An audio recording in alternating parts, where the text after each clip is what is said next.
Welcome, friends. Today, we want to talk about the story of Beatrice Mwangi, a black woman from Tanzania who fled from betrayal clutching nothing but shattered dreams and a train ticket. Somewhere between stations, drained and devastated, she collapsed against a stranger, Kang Jae-seo, a ruthless Korean mafia boss. But when consciousness finally returned, she discovered herself trapped in a reality she couldn't comprehend, couldn't run from, and now his baby grows inside her. I want to be sure you're ready for the ride, so hit the subscribe button if you're new here, like this video, and tell me where you're watching from. Beatrice Mwangi remembered when joy was real, the kind of joy that made her grandmother's kitchen smell like spices every evening. She could still hear her father's booming laughter echoing through their modest home in Dar es Salaam, still feel her mother's rough hands gently oiling her scalp while humming old Swahili songs. At 20, cancer stole her mom, and within 6 months of each other, she lost her dad to a heart attack. She stood at 2 funerals watching relatives cry crocodile tears while calculating what they might inherit. Her uncle, her father's younger brother, had appeared like an answer to prayer. "Come to Seoul," he'd said. "I have a good business. You can work with me, start fresh, build a new life." Beatrice had believed him, because what choice did she have? Tanzania held nothing but graves and memories too painful to face every morning. The first weeks in her uncle's cramped Seoul apartment seemed manageable. Uncle James smiled often, talked about teaching her the business, promised she'd save enough money to maybe start something of her own one day. But promises evaporated like morning mist. The smiles became cold stares. The business lessons never materialized. Instead, Beatrice found herself scrubbing floors in her uncle's small import shop, running deliveries in neighborhoods she didn't know, working from dawn until her body screamed for rest while her uncle counted money and complained she wasn't earning her keep. She tried to stay grateful, tried to remember she was alone in a foreign country with barely any Korean language skills, no money, nowhere else to turn. Her parents' death had left nothing but debt. She was entirely at her uncle's mercy, and his mercy seemed to shrink with each passing day. But he was blood. Family had to mean something, didn't it? That belief shattered on a humid Thursday evening when Beatrice returned early from a delivery. The shop was closed, but voices drifted from the back office. Her uncle's harsh tone mixing with another man's deeper rumble. She moved quietly toward the storage room, not intending to spy, just trying to reach the small space where she slept without being noticed. Her uncle's words froze her blood. "I'm telling you, Park, the girl is useless to me. Eats my food, takes up space, moves too slow, complains with her eyes even when her mouth stays shut. And you know what the worst part is? My brother died bringing her back from some party. Heart attack at the wheel because she called crying about some boy breaking her heart. If she'd handled her own problems like an adult, my brother would still be alive." Beatrice's hand shot to her mouth, trapping the gasp trying to escape. Her uncle blamed her.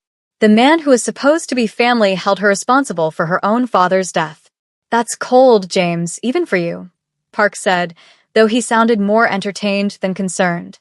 "Maybe so, but I found a solution.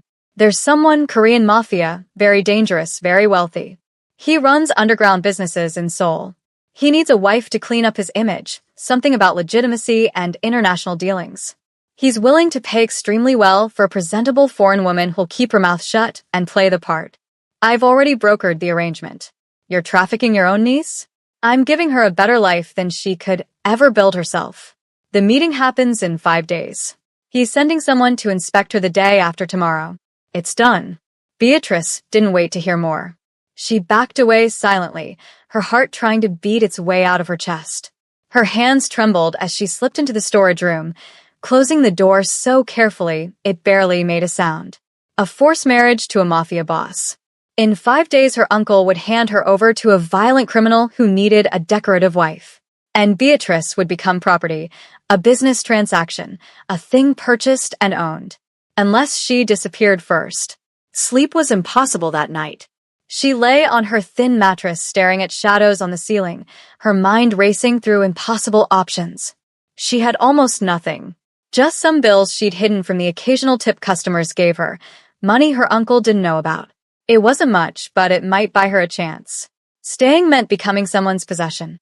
Running meant facing complete uncertainty. But uncertainty was better than captivity. By dawn, her decision was made. She would vanish. She didn't know where she'd end up or how she'd survive. But she'd rather die free than live as someone's purchased wife. The next day dragged endlessly. Her uncle was out making arrangements, probably finalizing the sale of his niece like she was merchandise. Beatrice used every moment to prepare. She packed light. Just her mother's old scarf, a photo of her parents, 2 changes of clothes. She counted her saved money 4 times. Enough for a train ticket heading south, maybe enough to disappear for a few days while she figured out her next move. When her uncle came back that evening, his mood was disgustingly cheerful. "Someone's coming tomorrow to evaluate you. Wear something decent. Try not to embarrass me more than you already do with your existence." Beatrice nodded, eyes lowered, playing the obedient niece one final time. That night, long after her uncle's snoring rattled through the apartment, Beatrice slipped out like smoke. Her small bag pressed against her chest, her pulse hammering in her ears. The train station was chaos even at this hour. Bright fluorescent lights, announcements in Korean she barely understood, crowds moving with purpose she couldn't match. Beatrice felt microscopic and terrified and completely lost. But she pushed through the fear, found the ticket counter, bought passage south to Busan with shaking hands. The train departed in 90 minutes. Just enough time to become a ghost before her uncle realized she was gone. She huddled on a bench in the waiting area watching businessmen and students and elderly couples. Everyone seemed to belong somewhere. Beatrice had never felt more displaced. She thought about her parents, wondered what advice they'd give. Her mother would probably hold her and promise everything would work out. Her father would make one of his terrible jokes to ease her fear. But they were gone, and Beatrice was navigating this nightmare alone. When boarding was announced, she joined the crowd on numb legs, found her assigned seat, car 7, seat 24B, window side, and collapsed into it with her bag gripped like a shield. The train filled around her, a blur of faces and Korean conversations she couldn't follow. She was drowning in her own spiraling thoughts, too consumed to notice much until someone settled into the seat directly across from her. The man who took seat 24A commanded space without effort. Tall, powerfully built, dressed entirely in black. Expensive black suit, black shirt. Even his watch was black and clearly cost a fortune. His face was all sharp angles and dangerous beauty. High cheekbones, intense dark eyes that seemed to see through everything, dark hair styled with casual perfection. He radiated control and barely contained violence. The kind of man who made people nervous just by existing. Beatrice made herself smaller, pressing into the corner by the window, trying not to make eye contact or draw attention. Men like that were dangerous. She wanted to be invisible. The train lurched forward, engines humming as they pulled away from Seoul. Beatrice stared out the window at the city lights blurring past, her eyes burning with tears she refused to let fall. She was leaving the only place in Korea where she knew anyone, running from family who'd betrayed her, heading toward absolute nothing. The weight of it crushed down on her chest. She thought about her mother's gentle voice, singing while she cooked. Her father's massive hands that could fix anything. The way their small home in Tanzania had felt safe and full of love. She thought about her uncle's words, blaming her, selling her. She thought about the Mafia boss she was supposed to marry, some monster who saw her as a business tool. Tears came despite her resistance, sliding silently down her face. She turned harder toward the window, trying to hide them, but her shoulders shook with suppressed sobs. The train picked up speed and Beatrice felt like she was leaving behind everything that mattered, hurtling toward a future with no shape or safety. Exhaustion hit her like a physical blow. Days of fear and sleepless nights caught up all at once. Her eyes grew impossibly heavy despite the tears. Her head began to drift, seeking rest, seeking any escape from the chaos consuming her mind. Without meaning to, without even realizing it happened, her head tilted sideways and came to rest against something solid and warm. The man's shoulder. Kang Jisoo felt the weight settle against him and went absolutely still. He'd been reviewing reports on his phone, mentally preparing for the territorial dispute waiting for him in Busan. As one of Seoul's most feared mafia bosses, his time was measured in power and money. His decisions affected hundreds of people in his organization and influenced entire black market economies. He didn't do distractions. He definitely didn't do spontaneous physical contact with random strangers. Yet this young foreign woman had just fallen asleep on his shoulder. His first instinct was to shift away sharply, wake her with the cold ruthlessness that kept people afraid and respectful. But something made him pause. Maybe it was the tear tracks still visible on her dark skin, catching the dim train lighting. Maybe it was how her hands clutched that worn bag like it contained her entire world. Maybe it was the bone-deep exhaustion written across her features, the kind that came from carrying impossible burdens. Jisoo had built his criminal empire on calculated decisions, on reading people with lethal accuracy. What he read now was simple. This woman was running from something, and she was completely alone. He made a choice that surprised him. He stayed motionless, adjusted his position slightly to support her weight more comfortably, and returned his attention to his phone. If she needed a moment of peace, he could provide it. It cost him nothing. The train ride to Busan was several hours. Beatrice slept through most of it, her breathing gradually evening out, her desperate grip on the bag loosening. Jisoo found himself glancing at her more than necessary, cataloging details he normally wouldn't notice. The way her natural hair was pulled back but coming loose. The calluses visible on her hands, even in sleep. The frayed edges of her jacket. This was someone who'd known struggle. Someone currently drowning in it. When the train began slowing for Busan Station, Beatrice stirred. Her eyes opened slowly, confusion clouding her face as she remembered where she was. Then awareness crashed through and she jerked upright, her face flooding with absolute mortification.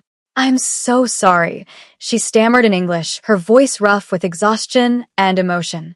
"I didn't mean to. I don't know why I—" "It's fine," Jisoo replied in perfect English, his tone neutral but not cruel. "You needed rest." She looked at him properly then, and he watched the exact moment she registered what he was. Dangerous, wealthy, completely beyond her world. Her embarrassment deepened and she turned away quickly, fumbling with her bag.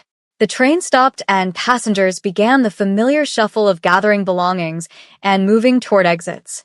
Jisoo stood, retrieving his black leather bag from the overhead rack with practiced ease. His men would be waiting at the station, his schedule precisely arranged. But as he moved toward the aisle, he glanced back at the woman who'd slept on his shoulder. She was still sitting, staring at nothing, looking utterly lost. He should walk away. He had business, territorial disputes to handle, an empire to maintain. Getting involved with a stranger's problems was illogical, potentially complicated, possibly dangerous to his carefully controlled operations. Yet he found himself waiting. When she finally stood and shuffled into the aisle, he positioned himself nearby, keeping her in his peripheral vision. The Busan station was massive and overwhelming. People flowing in every direction with clear purpose and destination. Beatrice stood near the main exit, looking around desperately as if searching for something she knew wouldn't appear. Jisoo watched from a distance as two of his men approached. Large men in dark suits who bowed respectfully. "Boss, your car is ready." "One moment," Jisoo said quietly, keeping his eyes on the young woman. She'd started walking toward the street exit, her steps uncertain and slow. He made another decision that defied his usual ruthless logic. "Follow her.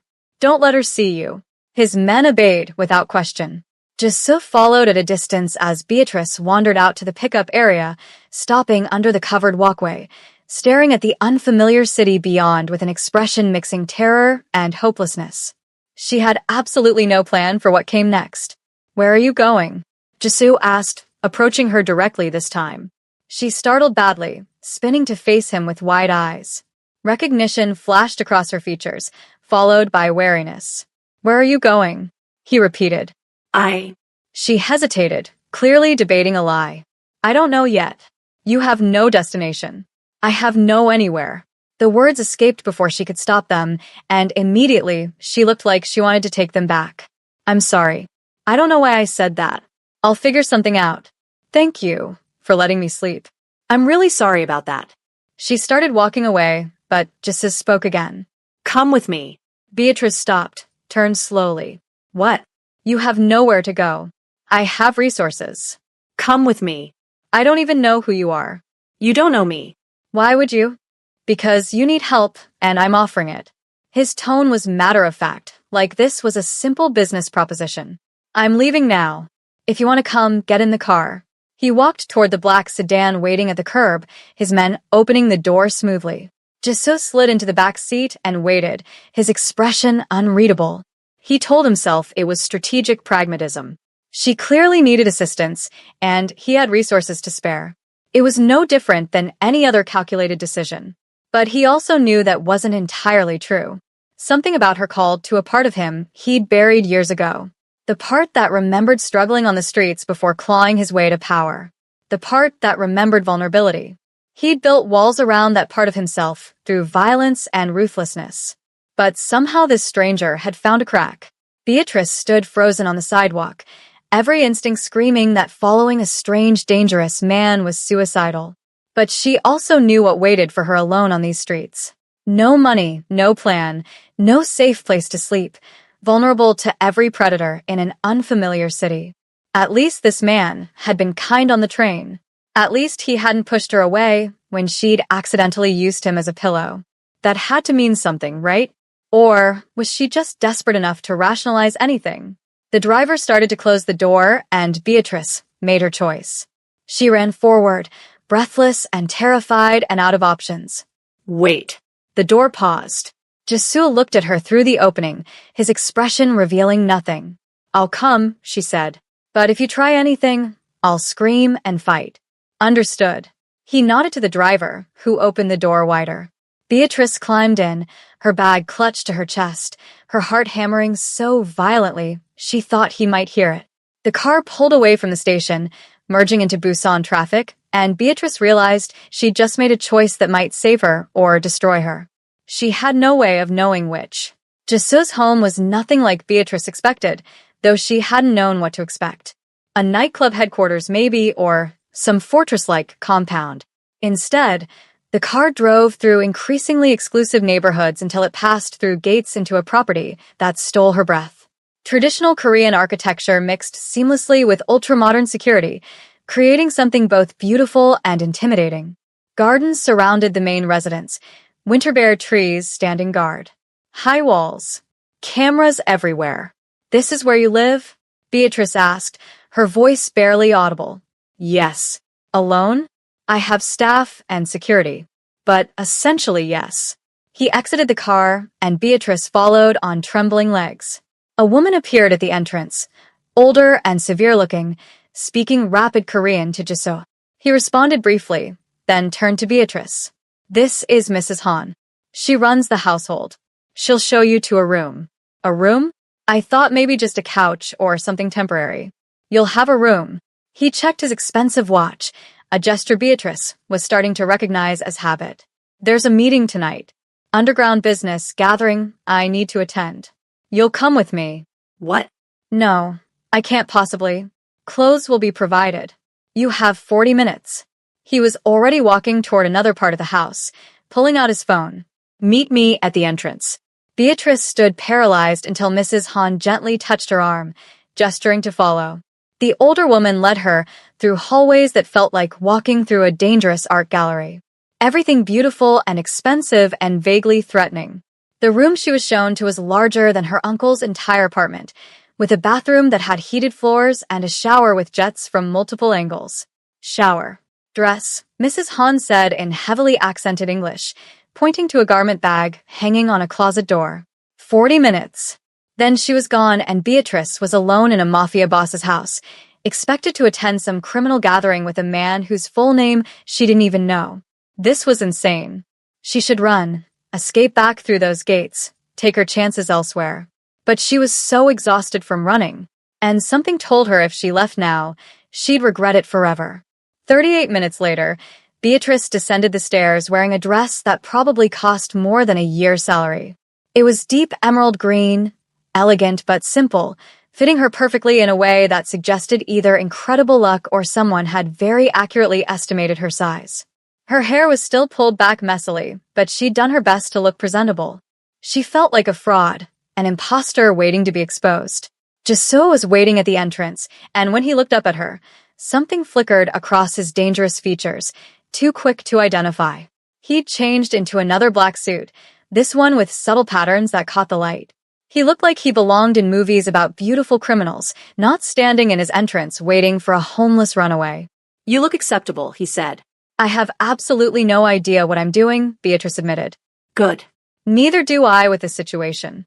He offered his arm, a surprisingly traditional gesture. Stay close to me. Don't speak unless directly addressed. If anyone asks, you're an associate visiting from Tanzania.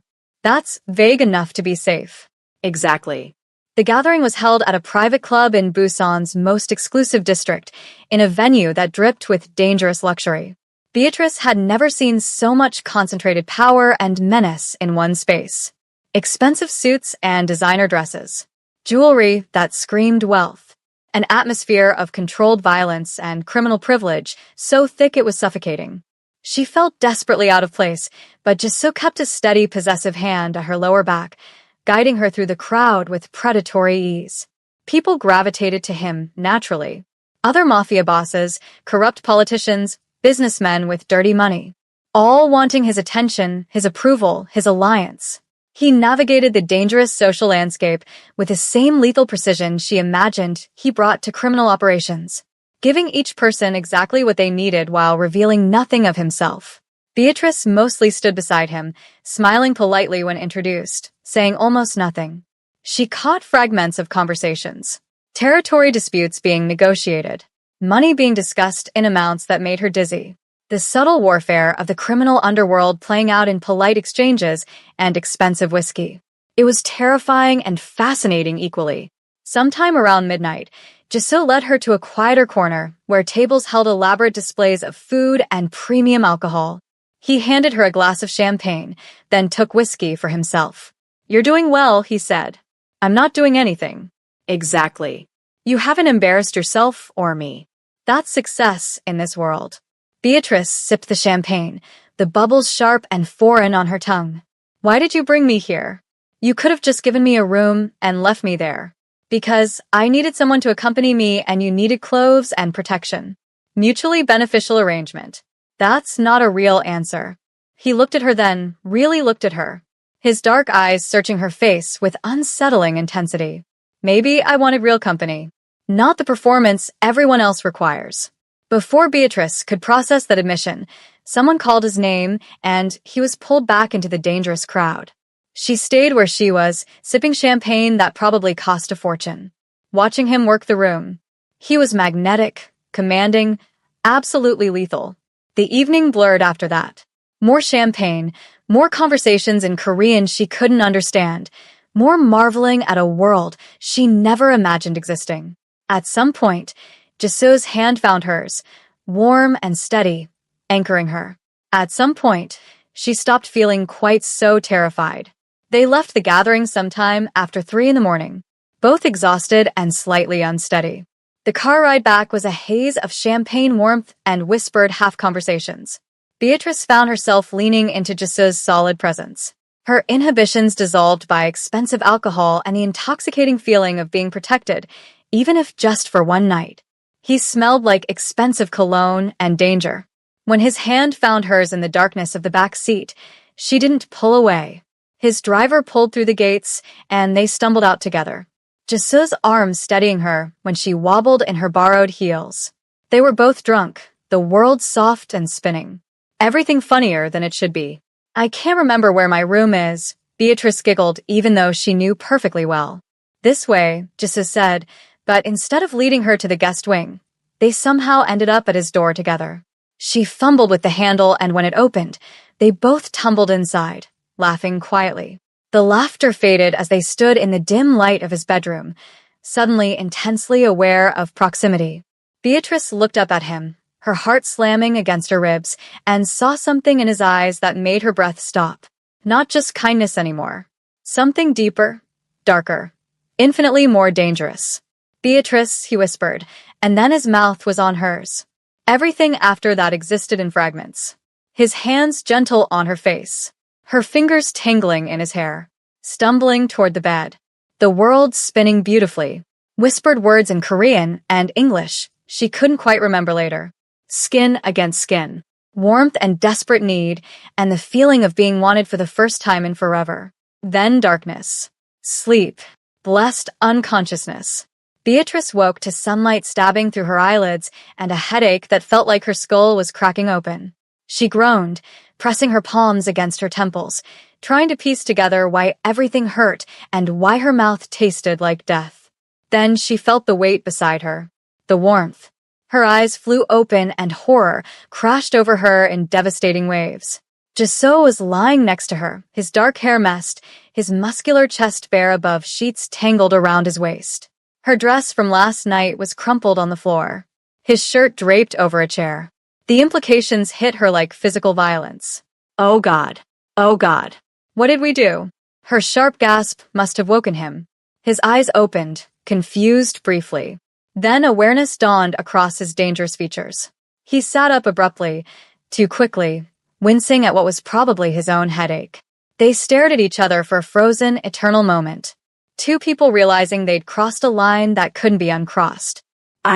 Beatrice started, but no words would form. Jasot stood abruptly, grabbing his shirt from the chair, his movements jerky and unlike his usual controlled grace. His face was carefully blank in a way that somehow felt worse than anger. I apologize, he said quietly, not meeting her eyes. This was inappropriate.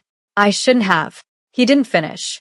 Just walked out, closing the door behind him with a soft click that felt like a door slamming on everything. Beatrice sat frozen in the bed, sheets pulled to her chin, staring at the closed door. Her hands were shaking.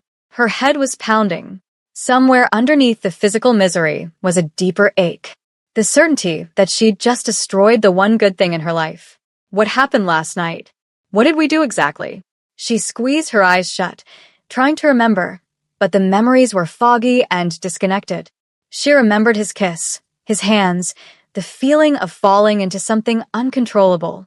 But the details were lost in alcohol-soaked haze. Had she wanted it? Had he? Or had they both just been drunk and lonely and stupid? Beatrice pulled her knees to her chest, wrapped her arms around them, and let the tears come. Silent tears that felt like they might never stop. She'd survived her parents' deaths, her uncle's betrayal, running away with nothing. But somehow this felt like the thing that might finally shatter her completely. 4 days later, Jasot asked her about her interests. They'd barely spoken since that morning. Both carefully polite, avoiding eye contact, pretending nothing happened. But when he asked what she wanted to do with her life in Korea, Beatrice grabbed onto the question like a drowning person grabbing driftwood. Maybe they could move past this. Maybe they could return to before. Fashion, she said. I've always loved designing clothes. Creating beautiful things. Jasot nodded once. I'll arrange it. Within a week, he'd secured a small boutique space in a decent Seoul neighborhood. Provided startup capital. Connected her with suppliers. All businesslike and efficient. As if investing in her dream could somehow erase what happened between them. Beatrice threw herself into the boutique project with desperate energy. Working 16-hour days. Exhausting herself so completely, she collapsed into bed too tired to think. Jasot helped with the same quiet efficiency he brought to everything. But there was distance between them now that hadn't existed before. They'd lost something that night, even if neither could name exactly what. Weeks passed. The boutique opened. Beatrice should have been happy. Instead, she was exhausted in a way sleep didn't fix. Her breasts ached constantly. Certain smells made her nauseous. One morning, she barely made it to the bathroom before vomiting violently, her whole body rebelling. The pregnancy test she bought 3 days later told her what her body already knew. 2 pink lines. Undeniable. Irrevocable. Beatrice sat on the bathroom floor, the test clutched in trembling hands, and sobbed. Great heaving sobs she muffled against her knees, terrified someone might hear. She was pregnant with Jasot's child. From one drunken night neither could fully remember. How could she tell him? The dangerous Mafia boss who'd saved her, who'd asked nothing in return, who'd been unexpectedly kind. He'd think she trapped him deliberately. That this was some scheme to secure his money, his protection. He'd look at her with disgust. Or worse, with cold calculation about how to handle the problem she'd become. She pressed a hand against her still flat stomach, feeling nothing yet but knowing everything had changed. What do I do? What the hell am I supposed to do? Days turned into a week. The secret burned inside her chest, growing heavier with every shared meal, every polite conversation, every moment of his unknowing kindness. She caught him watching her sometimes with an expression she couldn't decode, but he never asked, never pushed. Beatrice stood in her boutique one evening, alone after closing, one hand resting unconsciously on her stomach. The test was hidden in her room, but the truth was written in her body, in her exhaustion, in the nausea that came in waves. She had to tell him. That was the right thing to do, wasn't it? But every time she imagined the conversation, imagined watching his careful kindness turn to cold assessment of how she'd become a liability, her courage evaporated. Should I tell him the truth or keep this secret and disappear before I destroy everything he's risked for me? The question haunted her as she locked up the shop and headed back to the compound that had become both sanctuary and prison. Back to the dangerous man who'd saved her once and who she might be about to lose forever. What do you think? Should Beatrice tell Jessa the truth or keep her secret and vanish before it's too late? Drop your thoughts.